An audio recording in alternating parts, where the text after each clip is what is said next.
So this FBI manhunt, we touched on it last week, but the FBI, they hunted down yet another one of these dangerous January 6th guys. How dangerous was this guy? Well, I mean, he was in the military police forever. He was a military police sergeant. They sent dozens of unarmed agents into his home.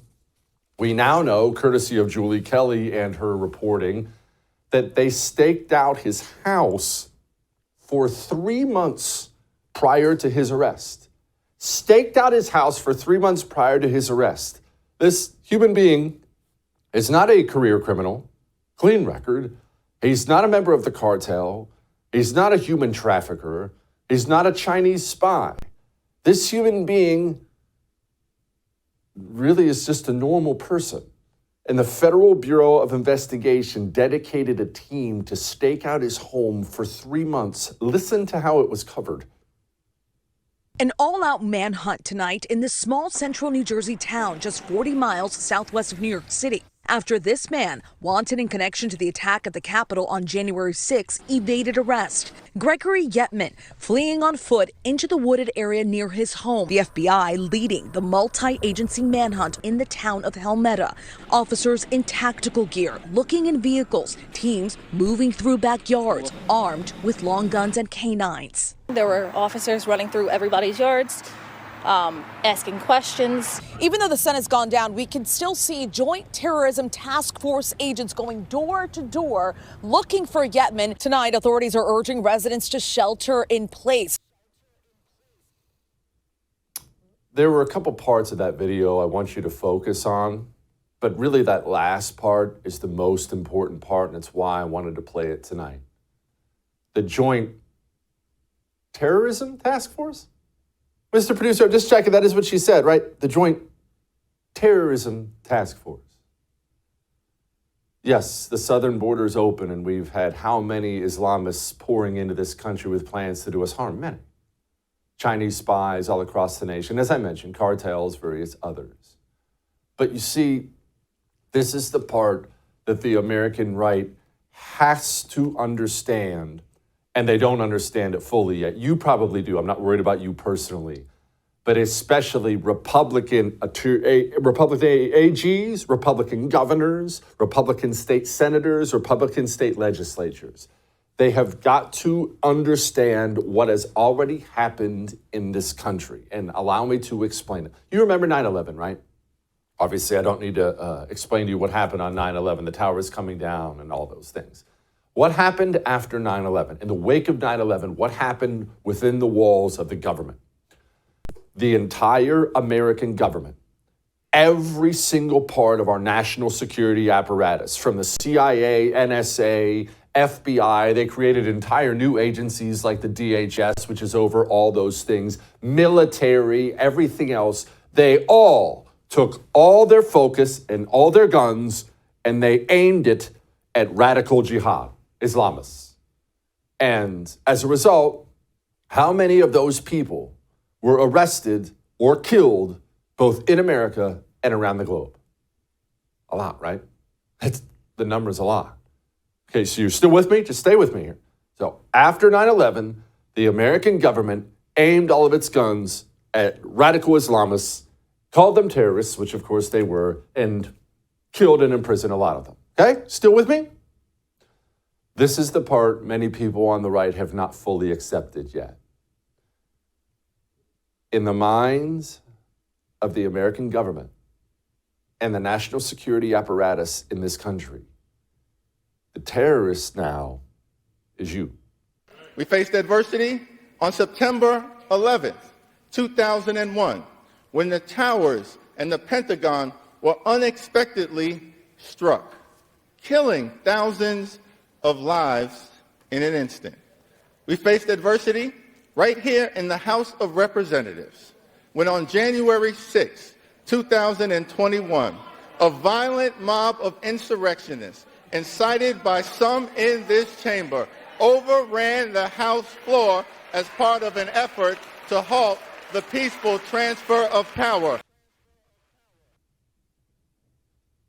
That's the most powerful Democrat in the United States House of Representatives without the slightest bit of hesitation, talking about the terrorists who dropped those towers and you in the same breath.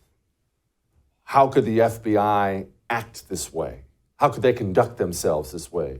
Because the FBI is full of people who believe that you and your patriotism and your First Amendment and your Second Amendment, that you are a terrorist. The CIA believes you are a terrorist. Every Democrat believes you are a terrorist. Half the Republicans believe you are a terrorist. The DHS believes you are a terrorist. And they intend to conduct themselves with you in the exact same way they conducted themselves with Islamic Jihad. Does that sound scary to you? I hope it does, because the future of this country is frightening unless Republicans in office, in state office, forget about the losers in federal office, in state office, until they start getting proactive and they stop participating in multi-agency task forces, until they start getting proactive about protecting their citizens from an evil federal government, well,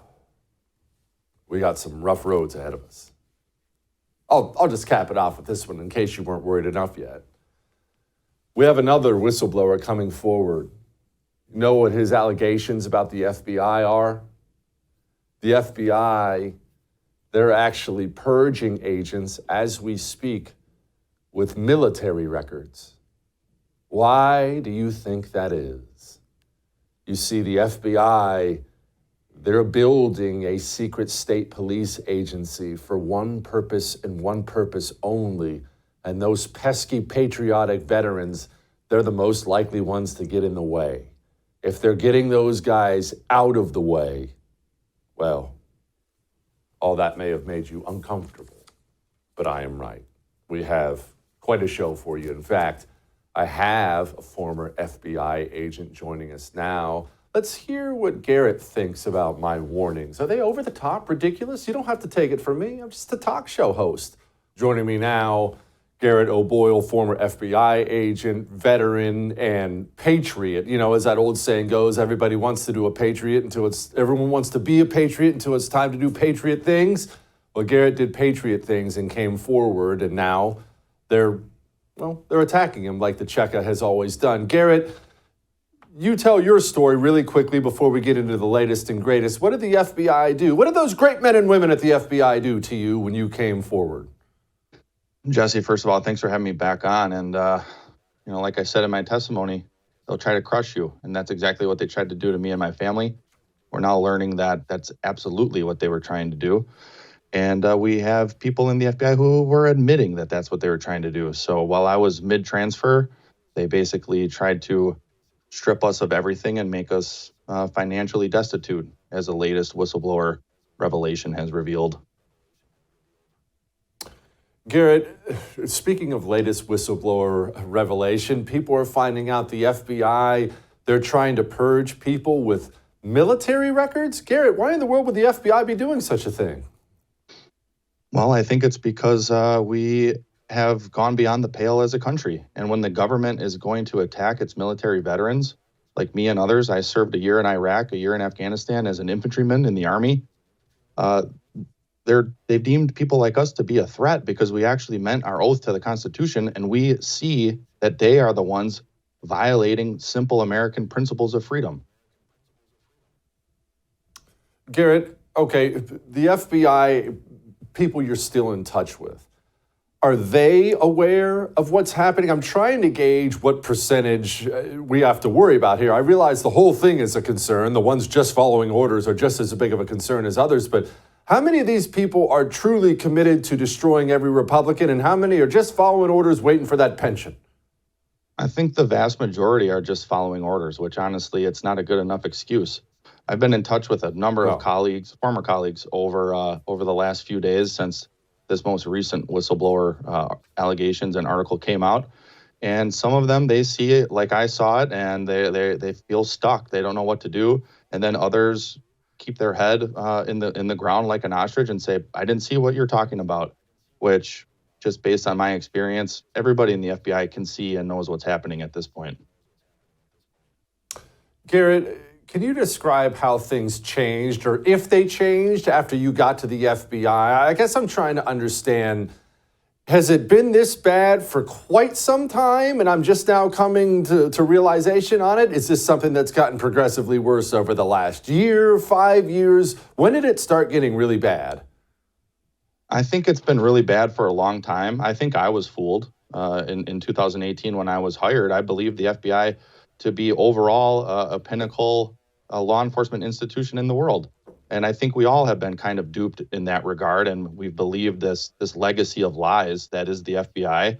And I think the real tipping point was in September of 2021 when President Biden mandated that federal employees get the COVID vaccination.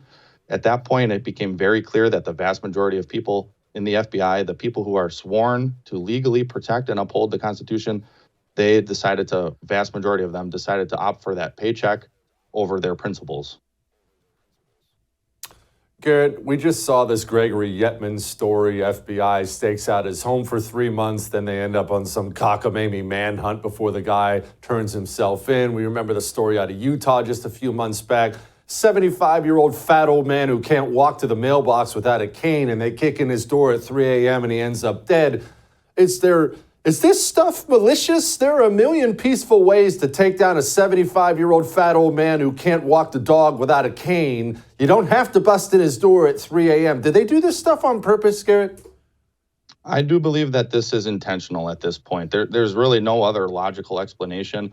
I was an FBI SWAT agent myself. I know our good friend Steve Friend, he also was one. And these type of things go directly to some of the disclosures that he brought forward.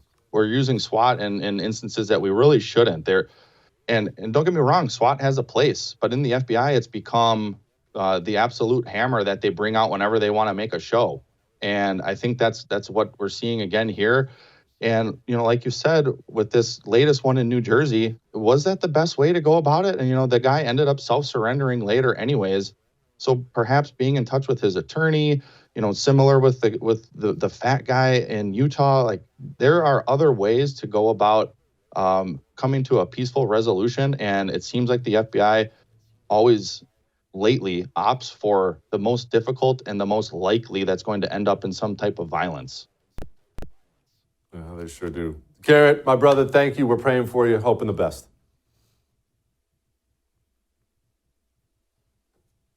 All right. Listen,